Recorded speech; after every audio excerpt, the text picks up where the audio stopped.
estados de ánimo.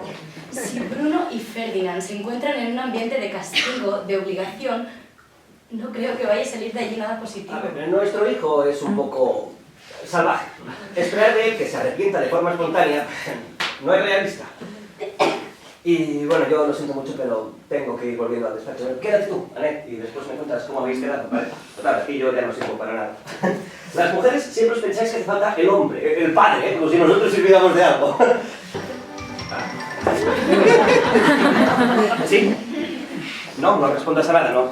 No hay comentarios. No, al contrario, no tenéis que retirarlo. Si lo retiráis, os declaráis responsables. Escúchame. Retirar el ANTRIL significa aceptar vuestra responsabilidad. No hay nada en el informe anual.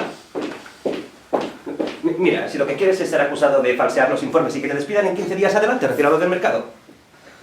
Pensaremos en las víctimas después de la Junta, Maurice. Después de la Junta y en función de lo que diga el tribunal.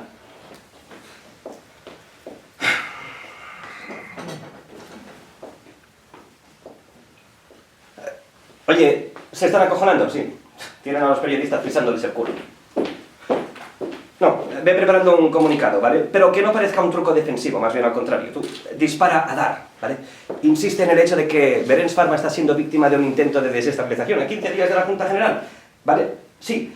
Pregúntate de dónde sale ese estudio, por qué cae del cielo precisamente ahora, pero ni una palabra de problemas sanitarios, ¿de acuerdo? Solo una pregunta. ¿Quién está detrás de ese estudio?